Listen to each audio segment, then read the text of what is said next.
సృష్టి నిశ్శబ్దంగా ఉన్న శూన్యంలో శివునికి శక్తికి జరిగిన నాట్యంతో విశ్వంలో జీవం పుట్టింది. అనంత విశ్వంలో తేలుతూ కలకనే విష్ణువు నాభి నుండి 4 ముఖాలతో మొదలైన సృష్టి మనిషి దగ్గర ఆగింది. లైఫ్ ఈజ్ ఎనర్జీ, ఒక శక్తి. ఇవాళ మన గాసిప్ ట్రీలో ఆ శక్తి గురించి మాట్లాడుకుందాం. Welcome to gossip tree. శక్తికి మానవ రూపం ఇస్తే స్త్రీ అయింది. ఇవాల్టి మన వీడియోలో ఫేమస్ అండ్ చాలా బాగా అందరికీ పరిచయం ఉన్న ముగ్గురి గురించి చెప్పుకుందాం. మీకు నచ్చినట్లయితే కామెంట్ చేయండి. మిగతా వారి గురించి తప్పకుండా మరొక మారు చెప్పుకుందాం.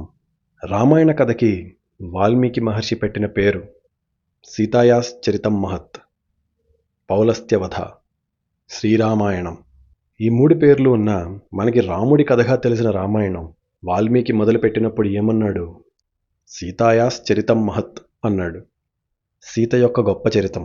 పేరు వెనకే వెంటనే సీత అని కాకుండా సీతమ్మ అనే ఒకే ఒక్క పేరు ఆవిడది. రామయ్య సీతమ్మలని తల్లిదండ్రులుగా ఈ దేశం ఆనాటి నుండి మనసులో ముద్ర వేసుకుని ఉంది. ముందు ఆవిడతో మొదలు పెడతాం. సీతమ్మ అనగానే రావణుడు ఎత్తికెళ్ళటం, అశోకవనం, అగ్నిప్రవేశం గుర్తొస్తాయి. కానీ ఆవిడ వ్యక్తిత్వం గురించి ఎప్పుడైనా చదివామా? అది ఎంత బలమైనదో తెలుసా? రాముణ్ణి అడవికి వెళ్ళమని 14 ఏళ్ల శిక్ష వేసినప్పుడు ముందు ఆయన ఒక్కడే అనుకున్నాడు, తన భార్యకి లేదా శిక్ష. 14 ఏళ్ల కఠినమైన జీవితం ఆవిడకెందుకు కర్మ? కాబట్టి వెళ్ళి చెప్పాడు, సీత ఇలా నేను వెళ్ళాలి అడవులకి అని. ఆవిడ రెండో ఆలోచన లేకుండా నేను వస్తానంది. రాముడు వారించాడు, వనవాసంలోని కష్టాలని చెప్పాడు. విన్నది విని విని ఆవిడేమందో తెలుసా? మా నాన్న ఒక పురుషుడికిచ్చి పెళ్లి చేస్తున్నాడు అనుకుని నీతో చేశాడు పెళ్లి. భార్యని వదిలేసి వెళ్తావా? ఏ కష్టమొస్తే కాపాడలేవా? తీసుకెళ్ళవయ్యా అంది. రాముణ్ణి అంత మాట అనేసిందా అనుకోకండి. భర్తని నిలదీసి ధైర్యాన్ని నమ్మకాన్ని ఇచ్చి ఏమీ పర్వాలేదు నీతో నేనుంటా అన్న మాటది. రాముడికి భయం లేదని తెలుసు, రాముడు తను లేకుండా ఉండలేడని తెలుసు. కానీ తన కోసం, తన సుఖం కోసం ఉండిపోమ్మని అంటున్నాడని, అది ఒక్కనాటికి జరగదని చెప్పే మాట అది. అది ఆవిడ వ్యక్తిత్వం. అదేదో చెప్పకపోతే బాగోక సగం మనసుతో చెప్పింది కాదు.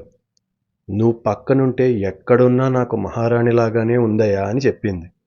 నువ్వు లేని ఇవన్నీ నాకెందుకు? అలా అడిగి నన్ను అవమానించకు. పద, నీతోనే నేను అని తెగేసి చెప్పిన మహారాణి.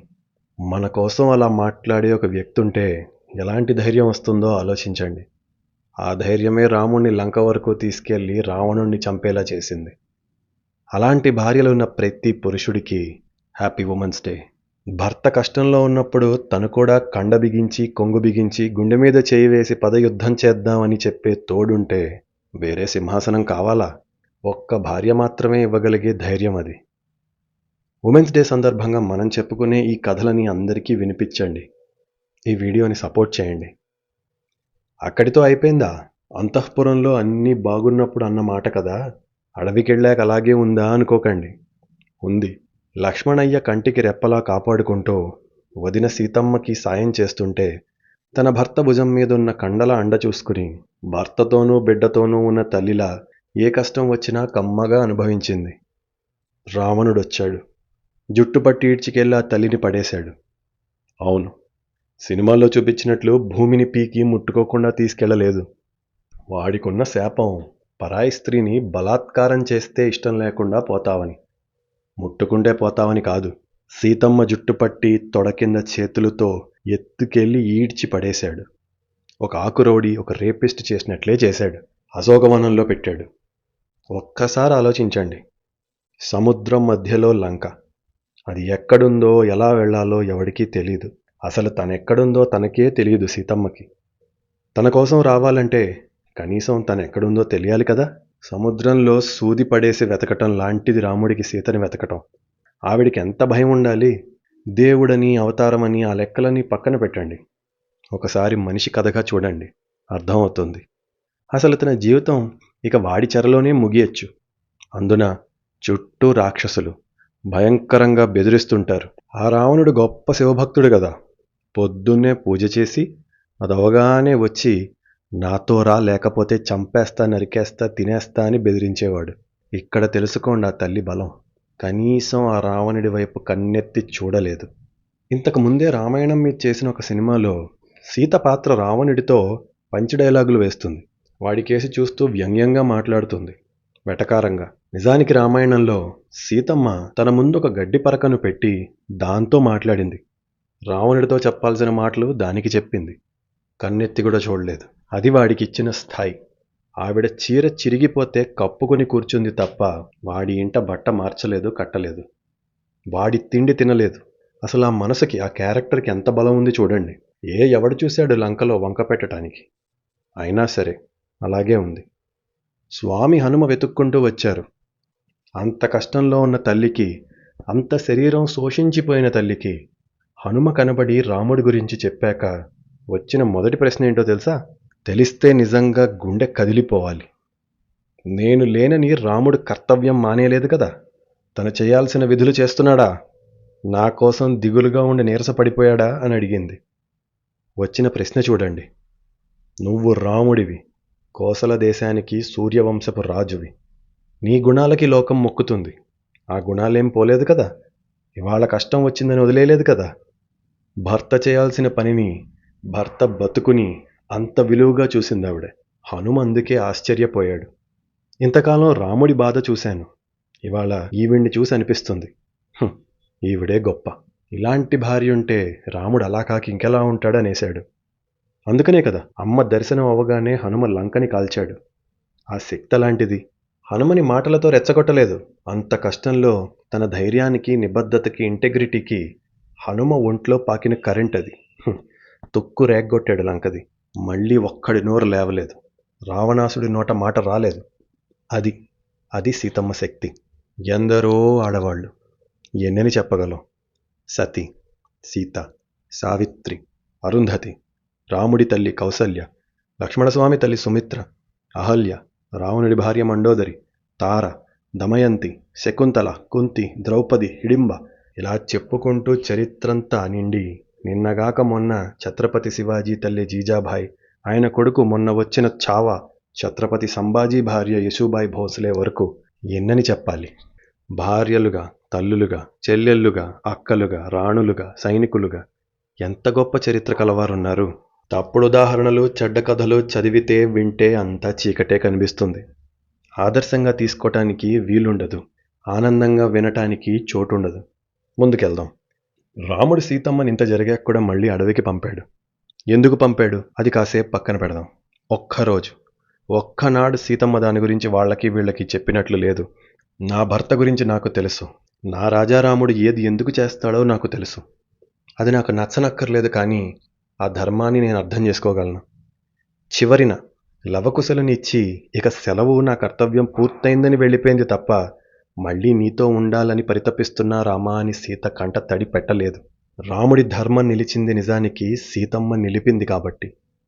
నీ ధర్మం నీదైతే నా ధర్మం నాదిక సెలవు అని భూమిలోకి వెళ్ళిపోయింది ఆ తల్లి.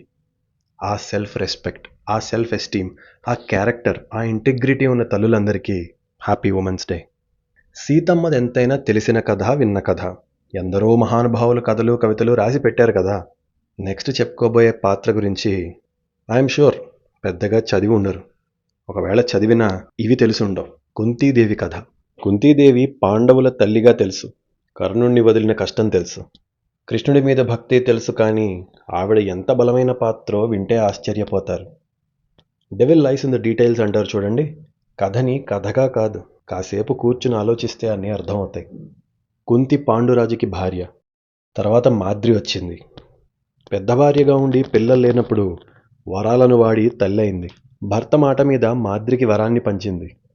భర్త చనిపోయాడు. రాజు చనిపోయాడు. రాజకీయం శిఖర స్థాయిలో ఉంది. ధృతరాష్ట్రుడి గుడ్డివాడు కాబట్టి పాండురాజు రాచరికం చేశాడు. ఇప్పుడు ఆ పాండురాజు లేడు. ఒక రాజు చనిపోతే వాళ్ళ వారసులకు ఎంత కష్టమో చెప్పనక్కర్లేదు. శేషం లేకుండా చేయడానికి శత్రువులు ప్రయత్నిస్తూనే ఉంటారు. గుడ్డిరాజుకి 100 మంది పిల్లలు. సింహాసనం మీద ఉన్నాడు, పెద్దవాడు. తనకి పుట్టిన ధర్మరాజున్నా ఇప్పుడుకి రక్షణ లేదు. తన పిల్లలకి రాచరికం ఇద్దామని ఎవడన్నా అనుకుంటాడు కదా. ఏదన్నా జరగచ్చు. ఏం చేయాలి? శతశృంగం మీద ఋషుల మధ్యలో పెరిగి సన్యాసులు అవ్వాలా, లేక హస్తినకి వెళ్ళాలా? పులులు అడవిలో ఉండాలి, క్షత్రియులు కోటలో ఉండాలి. ఒక్క ఆడది, 5 కొడుకుల్ని తీసుకుని రాజకీయ వలయంలో నడుచుకుంటూ వెళ్ళింది. దానికెంత ధైర్యం కావాలి? మొదటి రోజు నుండి దుర్యోధనుడు ఎలాగన్నా భీముణ్ణి అంతం చేద్దామనే ఉన్నాడు. సపోర్ట్ లేదు. ఉన్నది విదురుడొక్కడే. భీష్ముడు, ద్రోణుడు మంచివాళ్ళైనా ప్రతి చిన్నది పట్టించుకోరు. వాళ్ళని సమర్థించేవాడు, సాయం చేసేవాడు ఎవరున్నారు? సాక్ష్యం లేకుండా నింద మోపితే కొత్త గొడవలొస్తాయి. ఎంత జాగ్రత్తగా నడుచుకోవాలి? ఓర్చుకుంది, తట్టుకుంది, కంటికి రెప్పలా కాపాడుకుంది. దానికి ఎంత మెంటల్ బ్యాలెన్స్ ఉండాలి? ఆవిడొక మహారాణిగా తెలివిని చూపింది. సరే, జరగాల్సిందంతా జరిగింది. లక్కింట్లో పెట్టి కాల్చే పనికి పూనుకుంటే ఎలాగో తప్పించుకున్నారు. ఏకచక్రపురంలో తలదాచుకున్నారు. ఒక బ్రాహ్మణుడింట్లో ఉన్నారు. ఆ బ్రాహ్మణుడికి కష్టం వచ్చింది. బకాసురుడి వల్ల సమస్య వచ్చింది. ఏం పర్లేదు, నా కొడుకు వెళ్తాడని మాటిచ్చింది. సాయం చేసిన వాణ్ణి వాడుకుని వాడికి అవసరం వస్తే మనకెందుకులే అని బిడ్డని కొంగుచాటును దాచుకోలేదు. వంక పెట్టుకుని పారిపోలేదు. బలమైన దమ్మున్న వీరులని పెంచింది. ఆ పెంచిన వాళ్ళని పక్కవాడి కష్టం వస్తే వెళ్ళి విరక్కొట్టి రమ్మని పంపింది. అలాంటి తల్లులున్నంత వరకు హ్యాపీ ఉమెన్స్ డే. చివర్లో యుద్ధం తప్పదని తెలిసింది. శ్రీకృష్ణుడు రాయబారానికి వచ్చి అంతా విఫలమయ్యాక అత్తా అని వెళ్ళాడు. మరి ఎప్పుడో అడవులకు వెళ్లే ముందు కలిశారు పాండవులు. పిల్లలు ఎలా ఉన్నారో ఏంటో. 13 ఏళ్ల తర్వాత వాళ్ల కుశలాలు అడిగి కృష్ణుడితో మాట్లాడింది. కృష్ణ, ధర్మరాజు 5 ఊళ్ళు ఇవ్వమని అడుగుతున్నాడని విన్నాను. శాంతి అన్నది బలం ఉన్నవాడు చూపాలి, బలం లేనివాడి మీద చూపాలి. అన్యాయం జరిగినవాడు శాంతి కోరుకుంటే అది చేతగానితనం అవుతుంది. బలం లేనివాడు మంచివాడు అనిపించుకుంటే అది 4 రోజులు కూడా నిలవదు. యుద్ధం చేసి రావాల్సింది వచ్చాక చూపించాలి జాలి. అప్పుడు కోరాలి శాంతి. చెప్పు, నా మాటగా నా కొడుకులకి చెప్పని దమ్ములున్న వీరమాత కృష్ణుడితో పంపింది. ఇంత కష్టపడి పెంచుకున్నాను, ఎన్ని ఇబ్బందులు దాటారు, ఎందుకులే కాని ఏదో బతికితే చాలనలేదు. పోయి రావాల్సింది తెచ్చుకోండిరా అంది. అలాంటి తల్లుంటే పిల్లలు ఎలా చెలరేగిపోతారు మరి. అలాంటి కుంతి కర్ణుణ్ణి భయం వల్ల బతిమలాడిందని ఎలా అనుకున్నారు? అసలు కర్ణుడి విషయంలో కుంతి మాట్లాడింది ముందు తెలియాలి మీకు. చివరిలో అన్ని రాయబారాలు విఫలమయ్యాక కృష్ణుడి మాట మేరకు కర్ణుణ్ణి అటు నుండి ఇటు రమ్మని అడిగితే యుద్ధం ఆగిపోతుందని కుంతి వెళ్ళింది. తన బిడ్డల్ని చంపకనడగలేదు. నిజంగా మీరు కర్ణుడి అభిమానులైతే కథని సరిగ్గా చదివినప్పుడు అర్థమవుతుంది. కర్ణుడి మీద సరైన మర్యాద కలుగుతుంది. ఎవ్వరూ కూడా హింసని కోరుకోకూడదు. అన్ని ప్రయత్నాలు అయిపోయాక ఆఖరి ప్రయత్నంగా కుంతి చేసిన పని ఏమని? కర్ణుణ్ణి ఇటు పక్షానికి రమ్మంది. కొడుకన్న ప్రేమ, అటు ఉండి ఎందుకు గొడవ అన్న బాధ, యుద్ధాన్ని ఆపాలన్న కర్తవ్యం, ఈ 3 తప్ప భయం లేదు. ఆవిడే యుద్ధానికి వెళ్ళమని చెప్పిన తల్లి భయపడుతుందా? జరిగిందేంటంటే కర్ణుడు పక్షం మారటానికి ఒప్పుకోలేదు. కానీ ఎంతైనా తల్లి వచ్చి నోరు తెరిచి అడిగింది. మొదటిసారి నేను నీ అమ్మని రా అని చెప్పి మాట్లాడింది. మనసులో ఉంటుంది కదా. ఆయన ఉదారత్వాన్ని చూపించి దొరికినా కూడా చంపను అని అడగకుండా మాటిచ్చాడు. సరే మంచిదని తిరిగి వెళ్ళిపోయింది అంతే. కథలకి కవితలకి ఎమోషనల్గా చెప్పుకోవడానికి బాగుంటుంది, కానీ జరిగిందైతే ఇది. ఇలా చెప్పుకుంటూ పోతే ఇప్పటికిప్పుడే కనీసం 10లలో గొప్ప గొప్ప చరిత్రలున్న ఆడవాళ్ల గురించి చెప్పుకోవచ్చు. ఇంకా వెతికితే ఇంకెన్నుంటాయో. అలాంటి చరిత్ర మనది. అందులో అలాంటి గొప్ప జీవితాలు బతికారు. అన్నిటికన్నా ముఖ్యమైనది ఏంటో తెలుసా? వాటన్నిటినీ గొప్ప గొప్పగా వర్ణించి కథల్లో మనకు అందించారు. ఎందుకంటే నిజానికి వాళ్ళ గొప్పతనం వాళ్ళకి ఇవ్వటం ఇష్టం లేకపోతే చరిత్రకారులు చెరిపేసేవాళ్ళు. చెప్పకుండా ఉంటే చాలుగా. చెప్పారు. వాళ్ల కీర్తి తరతరాలకి పాకాలన్న తాపత్రయంతో రాశారు. ఛాతీ పైకెత్తి ఆవేశం పొంగి ఈ జాతి చెప్పుకున్నంత గొప్పగా ఆడవాళ్ల గురించి కీర్తిస్తూ ఎవ్వరూ చెప్పలేదు. ఇక ముచ్చటగా 3వ పాత్ర ద్రౌపదీదేవి. అసలు ద్రౌపదీదేవి అనగానే గుర్తొచ్చేది ఒకటే, వస్త్రాపహరణం. మహా గుర్తొస్తే కీచకుడి కథ. ఆవిడ క్యారెక్టర్లోని డెప్త్ అంతా ఇంతా కాదు. 5 భర్తల్ని చేసుకుని వాళ్లలో వాళ్ళ ఎలాంటి గొడవలు రాకుండా అందరూ ఆవిడికి విధేయులై ఉండేలా. అది ఎలాంటి కేపబిలిటీ, ఎంత సామర్థ్యం. ఆవిడొక్క చోట కూడా మాట దాచుకోలేదు. తేడా వస్తే ఆవిడ మాటకు అందరూ వణికిపోయారు. ద్రౌపదీదేవి మాటలకి ధర్మరాజు సైతం సమాధానం చెప్పలేకపోయిన సందర్భాలు చాలా ఉన్నాయి. ఉద్యోగ పర్వంలో శ్రీకృష్ణుడు రాయబారానికి వెళ్లే ముందు అందరితో మాట్లాడతాడు. ఎవరెవరి అభిప్రాయాలు ఎలా ఉన్నాయో తెలుసుకుంటాడు. అప్పుడు ద్రౌపది మౌనంగా ధర్మరాజు మాటలన్నీ విని చెప్తుంది. శాంతి దొరికితే ధర్మరాజుకు పేరొస్తుంది. అన్నమాట వింటే తమ్ముళ్ళకు వస్తుంది మంచి పేరు. నాకేమొస్తుంది? మీరు గొప్పవాళ్ళు కదా, చాలా విషయాలు ఆలోచిస్తారు. మరి నా సంగతి ఏంటి? నాకు జరిగిన అవమానం పరిస్థితి ఏంటి? వాడు నా జుట్టు పట్టి ఈడ్చి రక్తం కారుతుంటే చీరలు లాగాడు. వాడికి వదిన్ని నేను. ఇంకోడు నోటికొచ్చినట్లు 6గురిని చేసుకో 7గురిని చేసుకోమని కూశాడు. ఆ నీచుడు అవన్నీ విని తొడచరిచాడు. అవి శాంతితో పోతాయా అన్నా? మీకు చేత కాకపోతే చెప్పండి, నేను సుభద్ర మా పిల్లల్ని తీసుకుపోయి యుద్ధం చేసుకుంటామని అంది. అంత మాట అంత ధైర్యంగా అలాంటి వీరులతో ఎవరనగలరు? 5గురు పాండవులు, లోకాలను ఏలగలిగే వీరులు. అర్జునుని చూస్తే 3 లోకాలు వణుకుతాయే. భీముడి బలానికి ఎదురొచ్చే ధైర్యం చేసినవాడు లేడే. వాళ్లను అలా తీసిపడేసి చేతకాకపోతే చెప్పండంది. అది ఆవిడ దమ్ము. మీరు వెతకండి, ఇంత పురాతన చరిత్రలో ఇంత గొప్ప గొప్ప పాత్రలున్న కథలు ఎక్కడన్నుంటాయా? నాయకులని నడిపించి తప్పుదారిన వెళ్తుంటే సరిచేసి, ఓడిపోతే ఊతమిచ్చి, భయపడితే ప్రోత్సహించి, మెత్తబడితే రెచ్చగొట్టి, వీరుల్లాగా ధైర్యంగా ఉండండి, కర్తవ్యాన్ని చేయండి అని చెప్పిన ఎందరో మహా మహిళలు. వాళ్ల గురించి చెప్పుకున్నప్పుడు వాళ్ళకి జరిగిన కష్టాలు, నష్టాలు, అన్యాయాలు, అపాయాలు సరే చెప్పుకోవచ్చు. కానీ ఎంతసేపు? వాళ్ళకి చెడు జరిగింది, అవును, అందరికీ జరిగింది. కానీ వాళ్ళకెంత విలువనిచ్చారు, దాని గురించి కూడా చెప్పుకుందాం. ఆ విలువల్లో వాళ్ళ గొప్పతనం ఉంది. ఆ గొప్పతనం తెలుసుకోవడం ఇవాళ సమాజానికి ఎంతో అవసరం. సరైన ఎగ్జాంపుల్స్, సరైన ఉదాహరణలు, సరైన ఇన్స్పిరేషన్స్ తీసుకోవడం చాలా అవసరం. వాళ్ళని ఎమోషనల్గా మాత్రమే ఏడుస్తూ చూపించద్దు. వాళ్ళు ఎంత రాజనీతిని, బుద్ధిని, తెలివిని చూపించారో వాటిని చూపించండి. ఎంత కంపోజర్తో, ఎంత ఇంటెగ్రిటీ చూపించారో అవి కూడా చూపించండి. మనిషి జీవితం అంటే ఎత్తుపల్లాలన్నీ ఉంటాయి.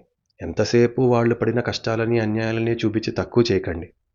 మన కథల్ని చూసి గర్వించేలా అన్నుంటే వాటిలో మనం చేయాల్సిన పని మానేసేలాగా ఉండే భాగాల్ని వెతుక్కుని బలహీనపడితే ఎలా?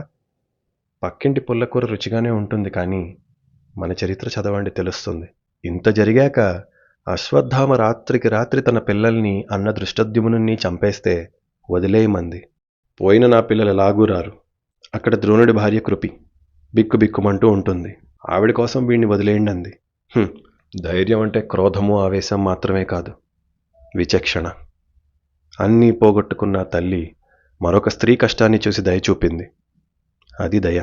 పిరికితనాన్ని పెంచి పిల్లలకి అన్నీ మంచైపోవాలి, ఏ కష్టం రాకూడదు, మోసం చేసినా మావాడే నెగ్గాలి అని నపుంసకత్వాన్ని, జడత్వాన్ని ప్రేమగా చూపించే కథలొద్దిక.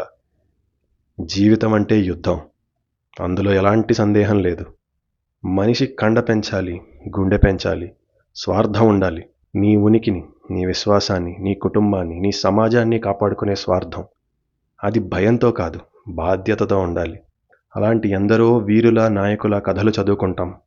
వాళ్ళందరికీ తోడుగా నడిపించే ఆడవారికి ఈ దేశం ఎప్పుడూ కితాబులిచ్చి, బిరుదులిచ్చి కీర్తిచ్చింది. అలాంటి కథలని, అసలైన కథలని చదువుకుందాం, మన పిల్లలకి చెప్పుకుందాం. ఎందుకంటే అలాంటి ఆడవాళ్ళు ఉన్నంత వరకే హ్యాపీ ఉమెన్స్ డే.